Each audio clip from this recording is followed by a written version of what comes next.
கிறிஸ்து இயேசுவில் மிகவும் பிரியமான பேரன்பு கொண்ட இறை மக்களே, ஷெப்பர்ட்ஸ் கால் என்கிற இந்த யூடியூப் சேனல் மூலமாக உங்கள் அனைவருக்கும் ஆண்டவர் இயேசு கிறிஸ்துவுடைய திருவுடல் திரு இரத்த பெருவிழாவின் வாழ்த்துக்களையும் ஆசீர்வாதங்களையும் உங்களோடு பகிர்ந்து கொள்கிறேன். இந்த திருவுடல் திரு இரத்த பெருவிழா உண்மையிலேயே கடவுளுடைய தொடர் இருப்பை, த கண்டினியூவல் பிரசன்ஸ், அந்த தொடர் பிரசன்னத்தை உணரக்கூடிய ஒரு அரிய விழாவாகவும் உணர்த்தக்கூடிய ஒரு வலுவான விழாவாகவும் இந்த விழா அமைந்திருப்பது நமக்கு ஒரு பெரிய மகிழ்ச்சி. இதனுடைய வரலாற்று பின்னணியை நாம் சற்று பார்ப்போம். ஜெர்மனி நாட்டில் வசித்து வந்த பீட்டர் என்கிற ஒரு குருவானவர், நல்ல ஒரு பக்தியான குருவானவர். ஆனால் ஆண்டவர் இயேசு கிறிஸ்து அந்த அப்பத்திலே, அந்த ரசத்திலே மெய்யாக அவர் வருகிறார், அவருடைய பிரசன்னம் இருக்கிறது என்பதை நம்ப மறுத்து போய்விடுகிறார். பிறகு என்ன நடக்கிறது? அங்கிருந்து அவர் திருப்பயணமாக இத்தாலிக்கு செல்லுகிற பொழுது அங்கே புனித கிறிஸ்டினா அவருடைய கல்லறை ஒன்று அமைக்கப்பட்டிருக்கிறது. இந்த கல்லறை மீது அமைக்கப்பட்டிருந்த ஆலயத்தில் திருப்பலி நிறைவேற்றுகிறார். திருப்பலி நிறைவேற்றி கொண்டிருக்கிற தருணத்திலே மைய திருப்பலியிலே ஆண்டவருடைய அந்த அப்பத்தையும் ரசத்தையும் ஆசீர்வதிக்கிற வசீகர வார்த்தையை சொல்லுகிற பொழுது அப்பத்திலிருந்து இரத்தம் வடிவதை அவர் பார்க்கிறார். குழம்பி போகிறார். He was confused. அவர் அந்த குழம்பிய மனநிலையில அதை மறைப்பதற்காக சற்று முயற்சி எடுக்கிறார். ஆனால் முடியவில்லை. திருப்பலியை நடுவிலேயே நிறுத்திவிட்டு பிறகு அருகாமையில் இருந்த திருத்தந்தையினுடைய அந்த கவனத்திற்கு இதை கொண்டு செல்கிறார் அந்த குருவானவர். பிறகு திருத்தந்தை 4ஆம் உர்பான் என்கிற அந்த திருத்தந்தை தன்னுடைய கருதினாள்கள், ஆயர்கள் இவர்களை எல்லாம் அனுப்பி அதை இன்வெஸ்டிகேஷன், அதை விசாரணைக்கு ஆய்வுக்கு உட்படுத்துகிறார்கள். பிறகு அங்கிருந்து ஒரு பெரிய பேரணியாக அதை கொண்டு வந்து ஓவியற்றோ என்கிற ஒரு பெரிய பேராலயத்தில் அந்த ஆண்டவுடைய அப்பத்திலிருந்து வடிந்த அந்த இரத்தத்தையும் அந்த இரத்த கரைபடிந்த அந்த துகிலையும், தூய திருத்துகில் அந்த துகிலையும் இன்றளவும் மக்களுடைய நம்பிக்கையாளுடைய அந்த பார்வைக்காக அது வைக்கப்பட்டிருக்கிறது என்பதை நாம் அறிவோம். இதன் சிறு சிறு வரலாற்று பின்னணி. பிறகு திருத்தந்தை 4ஆம் உர்பான் மறை வல்லுநரான புனித தாமஸ் அக்வினாஸ் அவர்களை அழைத்து இந்த விழாவை மனதில் வைத்துக்கொண்டு திரு வழிபாட்டிற்கான சபங்களை நீங்கள் அமைத்து தர வேண்டும் என்று விண்ணப்பிக்கிறார். அதன் நிமித்தமாக புனித தாமஸ் அக்வினாஸ் அவர்களும் செபங்களை, அழகான செபங்களை நான் அமைத்து கொடுக்கிறார். மாண்புயர் என்று நாம் பாடுகிறோமே, அது புனித தாமஸ் அக்வினாஸ் அவர்களால் எழுதிய ஒரு அற்புதமான செபமாகும். நம் வழிபாடுகளிலே அதை பயன்படுத்துகிறோம். புனித தாமஸ் அக்வினாஸ் தொடர்ச்சியாக சொல்லுகிறார், இயேசு கிறிஸ்து தனது பேரன்பை வெளிப்படுத்த நம்பிக்கையாளர்கள் இதயத்தை தூண்டி எழுப்பிடவே அவர் தன்னுடைய உணவை தன் சீடர்களோடு அவர் ஏற்படுத்தினார் என்று அழகாக சொல்வதை பார்க்கிறோம். அப்படியானால் நாம் நம்பிக்கையாளர்கள் நம்முடைய இதயத்தை தூண்டி எழுப்பக்கூடிய விதமாக நீங்கள் பங்கெடுக்கிற ஒவ்வொரு திருப்பலியும் அமைந்திட வேண்டும். 700 ஆண்டுகளுக்கு பிறகு என்ன நடக்கிறது என்றால், கார்டினல் ஹென்றி நியூமன் என்று சொல்லுகிற புகழ்பெற்ற இறையியலாளர் அழகான நற்கருணை குறித்த விளக்கத்தை தருகிறார். நற்கருணை என்றால் என்ன, அது என்ன, எப்படி இருக்கிறது என்றால் அழகாக சொல்லுகிறார். The Eucharist as a transcendent physical presence என்று சொல்லுகிறார். Eucharist as a transcendent physical presence என்று சொல்லுகிறார். எனக்கு உடல் இருக்கிறது, உங்களுக்கு உடல் இருக்கிறது. நாம் ஒரு நேரத்திற்கு உட்பட்டவர்கள், ஒரு இடத்திற்கு உட்பட்டவர்கள், பார்க்க முடியும், தொட முடியும், உணர முடியும் என்று நாம் பார்க்கிறோம். டிரான்செண்டன்ட் பிசிக்கல் பிரசன்ஸ் என்று சொன்னால் இவை அனைத்தையும் கடந்த ஒரு அதிமிகுந்த ஒரு வல்லமை இந்த நற்கருணையில நாம் உணர முடியும் என்று சொல்லுகிறார். இன்னும் மேலே அவர் சொல்லுகிற பொழுது, நற்கருணை பற்றி சொல்லுகிற பொழுது, அந்த நற்கருணையிலே மறு உலக அனுபவம் அதில் பொதிந்திருக்கிறது. மறு உலக அனுபவம் அந்த நற்கருணையிலே பொதிந்திருக்கிறது. இந்த நற்கருணை மூலமாக நான் காண முடியாத கடவுளையும் உணர முடியாத கடவுளையும் இயேசுவின் மூலமாக நான் பார்க்கிறேன், அவரை வழிபடுகிறேன், அவரை ஆராதிக்கிறேன் என்று சொல்லுகிறார். மிக அழகான வார்த்தை, மிக அழகான வார்த்தை. எனவே காண முடியாத கடவுள், பழைய ஏற்பாடுகளிலே நாம் பார்க்கிறோம், கடவுளை எவரும் கண்டதில்லை. மோயிசன் அப்படி முற்படுகிற பொழுது ஆண்டவர் சொல்லுகிறார், உன்னுடைய முகத்தை மறைத்துக்கொள் என்று சொல்லி. எனவே பிரியமானவர்களே, இப்படி காண முடியாத, உணர முடியாத அந்த கடவுளை நற்கருணையிலே இயேசு கிறிஸ்துவின் மூலமாக நானும் நீங்களும் பார்க்கிறோம் என்றால் நாம் எவ்வளவு பாக்கியம் பெற்றவர்கள் என்பதை உணர வேண்டும். இந்த திருவுடல் திருரத்த பெருவிழாவிலே ஆண்டவரை பற்றி, ஆண்டவருடைய தொடர் இருப்பு பற்றி மிக சுருக்கமாக 3 நிலைகளிலே உங்களோடு பகிர்ந்து கொள்ள ஆசைப்படுகிறேன். வரலாற்றிலே நாம் கடவுளை எப்படி பார்க்கிறோம்? விவிலிய வரலாற்றிலே கடவுளை எப்படி பார்க்கிறோம்? தொடக்க நூல் புத்தகம் 3:7-8 நாம் பார்க்கிறோம். ஆண்டவர் சொல்லுகிறார், அப்போது ஆண்டவர் கூறியது, எகிப்தில் என் மக்கள் படும் துன்பத்தை என் கண்களால் கண்டேன். அடிமை வேலை வாங்கும் அதிகாரிகளை முன்னிட்டு அவர் எழுப்பும் குரலையும் கேட்டேன். ஆம், அவர்களின் துயரங்களை நான் அறிவேன். இதை நாம் கவனிக்க வேண்டும். ஆண்டவர் பேசுகிறார் விடுதலை பயண புத்தகத்தில், ஆம், அவர்களின் துயரங்களை நான் அறிவேன். 8வது வசனத்தை சொல்லுகிறார், அவர்களை நடத்தி செல்லவும் இறங்கி வந்துள்ளேன் என்று சொல்லுகிறார்.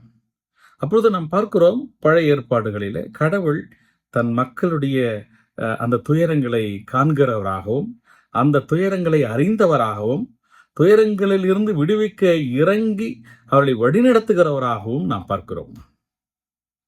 2வது நிலையில ஆண்டவரை எவ்வாறு பார்க்கிறோம்? விடுதலை பயண நூல் புத்தகம் 33வது அதிகாரத்திலே, யாரெல்லாம் ஆண்டவரை பார்க்க வேண்டுமோ, நல்லா கவனிக்க வேண்டும், யாரெல்லாம் ஆண்டவரை பார்க்க வேண்டும் என்று விரும்பினார்களோ அவர்கள் என்ன செய்ய வேண்டும் என்றால், அந்த சந்திப்பு கூடாரத்திற்கு இவர்கள் தேடி செல்ல வேண்டும். வார்த்தை மிக தெளிவாக சொல்கிறது. 33:4, ஆண்டவரை தேடும் யாவரும் பாளையத்துக்கு வெளியேயுள்ள சந்திப்பு கூடாரத்திற்கு செல்வர் என்று சொல்லப்பட்டிருக்கிறது. அப்படியானால் அங்கே என்ன நடந்தது? மக்கள் ஆண்டவரை தேடி சென்றார்கள்.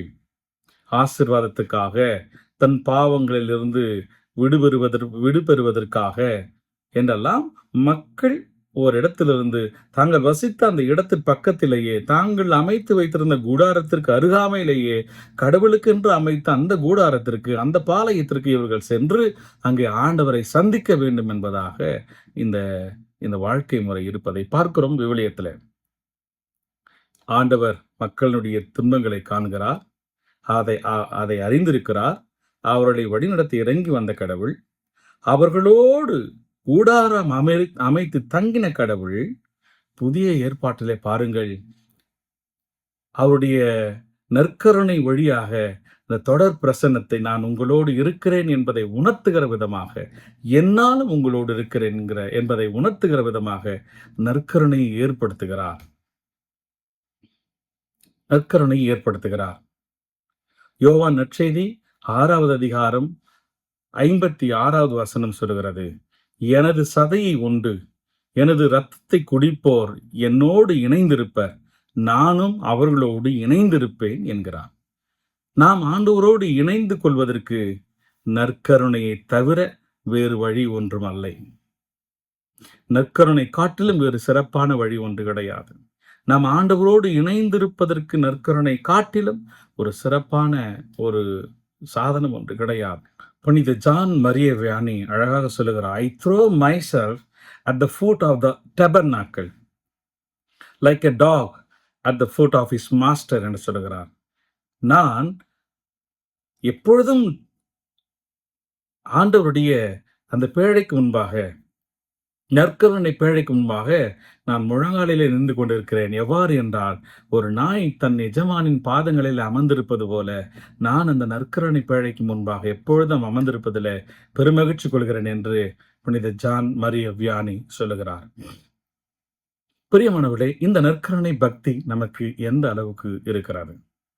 இந்த நற்கருணை பக்தி ஆண்டவரை திருப்பலியில காணுகிற நான் வசிக்கிற இடங்களுக்கு எடுத்து செல்ல வேண்டும். The extended presence of Christ என்று சொல்லப்படுகிறது. extended presence of Christ.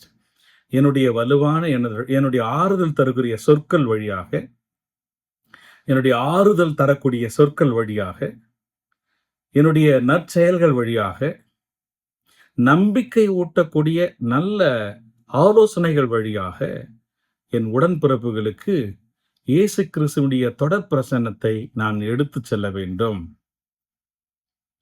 I must carry the extended presence of Christ in my life. இயேசுவை நான் பெற்றுவிட்ட பிறகு நான் இயேசுவாக மாறுகிறேன் என்கிற நிலையை நாம் எண்ணி பார்க்க வேண்டும். கலாத்தியருக்கு எழுதிய திருமடலிலே பவுலடியார் சொல்லுகிற வார்த்தை மிக வலுவான வார்த்தையை நாம் அறிவோம். இனி வாழ்வது நான் அல்ல, என்னுள் கிறிஸ்து வாழ்கிறார் என்று. அப்படியானால் இன்றைக்கு ஆண்டவர் இயேசு கிறிஸ்துடைய திருவுடல் திருரத்த பெருவிழாவை கொண்டாடி கொண்டிருக்கிற இவ்வேளையில இயேசு கிறிஸ்துவின் தொடர் பிரசன்னம் நம் குடும்பங்களை வழிநடத்த மன்றாடுவோம். இயேசு கிறிஸ்துடைய தொடர் பிரசன்னம் நற்கருணை வழியாக நம்மை இன்னும் செழுமையூட்ட வேண்டும் என்று சொல்லி மன்றாடுவோம். பல புனிதர்கள், நற்கருணை புனிதர்களை நாம் பார்க்கிறோம். பல புனிதர்கள் நற்கருணை மட்டுமே உட்கொண்டு தங்கள் வாழ்நாட்களை கழித்த ஏராளமான நிறைய புனிதர்களுடைய வாழ்க்கை வரலாற்றை நாம் நன்கு அறிவோம். எனவே பிரியமான அன்பு உறவுகளே, நாம் நற்கருணை பெறுகிற பொழுது நல்ல தயாரிப்போடு, நல்ல தூய மனநிலையோடு நாம் இந்த திருப்பலியில பங்கெடுப்பது அவசியமாகும். எருசலேமின் ஆயர் ஒருவர் சொல்லுகிறார், நாம் இவ்வாறு இடது கரத்தை மேலவும் என்னுடைய வலது கரத்தை கீழவும் வைத்து நற்கருணை பெறுவது என்பது என்ன, எதை சுட்டி காண்பிக்கிறது என்றால், அரசர்களுடைய கரங்களிலிருந்து நாம் அந்த குவளைகளையும் மற்ற பொருட்களை பெறுகிற பொழுது இதுதான் முறையாம், இப்படிதான் பெறுவார்களாம். அதை பெற்றுக்கொண்டு இப்படி வருவார்கள். இங்கே நாம் கிறிஸ்துவை பெறுகிறோம், கிறிஸ்து அரசரை உட்கொள்ள வந்திருக்கிறோம். அந்த எருசலேமின் ஆயர் சொல்லுகிறார், ஒருவேளை உங்கள் கரங்களிலே அந்த ஆண்டவரை பெறுகிறீர்களே, நற்கருணை பெறுகிறீர்களே, அந்த துகள்கள் இருக்கிறதா என்று சோதித்து உட்கொள்ளுங்கள். உங்கள் கரங்களிலே தங்கத் துகள்கள் ஏதேனும் இருப்பின் நீங்கள் அவ்வாறு கவனக்குறைவோடு நடந்து கொள்வீர்களா என்று கேட்கிறார்.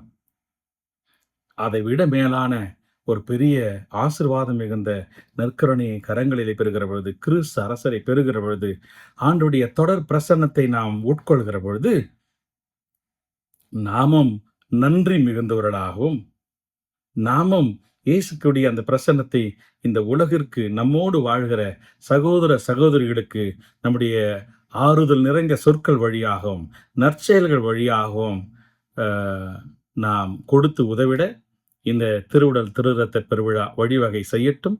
ஆண்டவர் இயேசு கிறிஸ்துவின் ஆசீர்வாதங்கள் நமக்கு கிடைக்கட்டும். நானும் உங்களுக்காக செபித்துக் கொள்கிறேன். உங்களுடைய ஜெபங்களிலே என்னையும் நினைவு கூர்ந்து மன்றாடுங்கள். மீண்டும் ஒரு முறை உங்கள் அனைவருக்கும் ஆண்டவர் இயேசு கிறிஸ்துவின் திருவுடல் திருரத்த பெருவிழாவின் வாழ்த்துக்களை தெரிவித்துக் கொள்கிறேன்.